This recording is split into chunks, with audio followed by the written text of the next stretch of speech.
I guess it's time.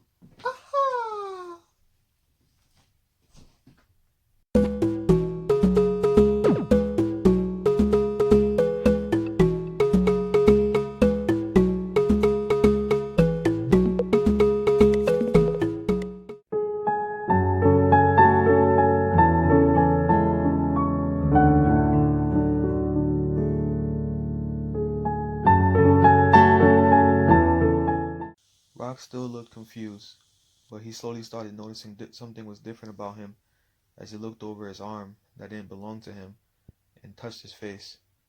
He then touched his head and panicked. Where's my ponytail? Fran had to hush him as there were more serious things to worry about now. Lejeune kept surveying the area just to make sure no one saw anything that just happened, but all looked clear as everyone seemed fixated on the rescuers walking around and getting ready for the landing. Rox looked down at his clothes, and everything seemed just like what Joel was wearing. A thin white and green jacket that had a ripped special logo on it.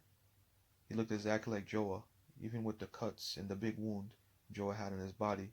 Rox noticed, examining himself. How are you feeling? You look just as bad as he was, Fran said, looking a little concerned after the shock wore off. I feel like crap, but that's how I felt before this, nothing more after that, Rox responded. How did you do it? Lejeune leaned over, trying to keep his voice down. Raya looked happy, like her mission was done. So this is why you keep smiling at me, huh, Raya? Rox said, still dumbfounded at what just happened. The only thing different from Joa and Rox as Joa was the earrings were still attached to him, and the watch Joa wore did not pass on to him as Lejeune wore it now. I'm not sure how it works, but I guess I know what these do now, Rox said, making sure he didn't inherit wounds from Joa.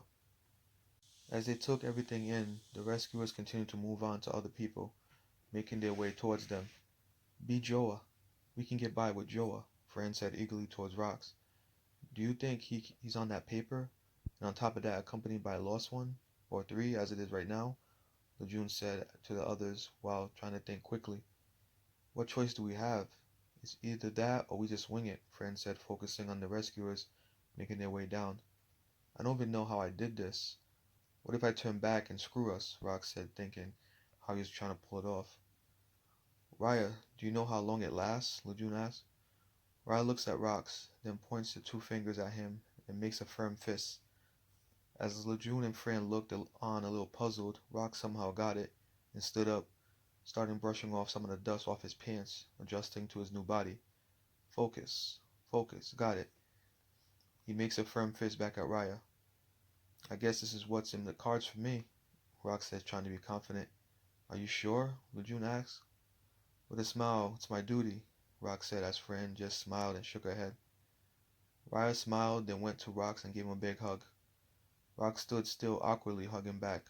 Now you love me, he said, smiling back at her. Well, let's hope this works, he continued, adjusting himself, preparing to talk, while Raya returned to Lejeune's side. The rescuers had split up for the most part, trying to get to everyone as fast as they could. A middle-aged woman was making her way toward them with a clipboard. Her dark brown hair was in a messy ponytail, and her dark uniform was dirty, with some ripped stockings. She forced out a smile as she made it to them. Rox took the lead and stood in front of the others as they slowly got up, avoiding eye contact with the woman. Hi, my name is Sarah. Can I have your name, sir? Before Rox could answer, she looked at the ripped logo on his jacket, then to the others behind him. Are you with these guys?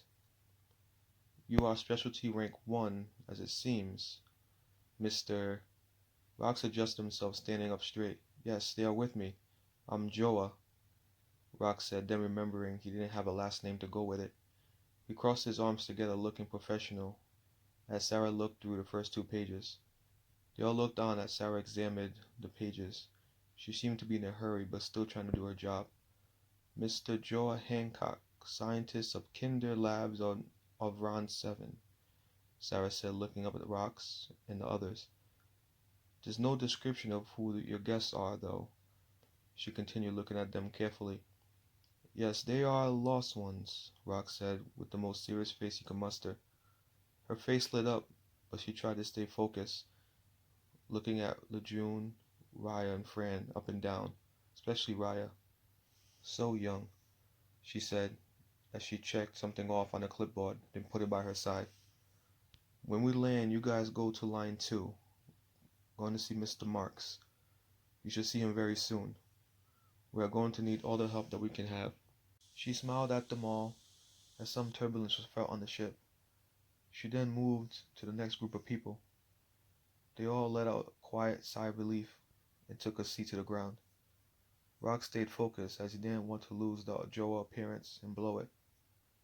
After a few minutes, the white of the clouds disappeared through the windows and the sky was able to be seen as the ship started to descend. The city of Froyo was large, with many buildings and businesses. The landing pads for the ships were right in the middle of the city, but isolated enough not that anyone could approach the buildings dedicated to the ships. Lejeune, Raya, Fran, and Rox waited patiently as now the real game began. What were they going to do next?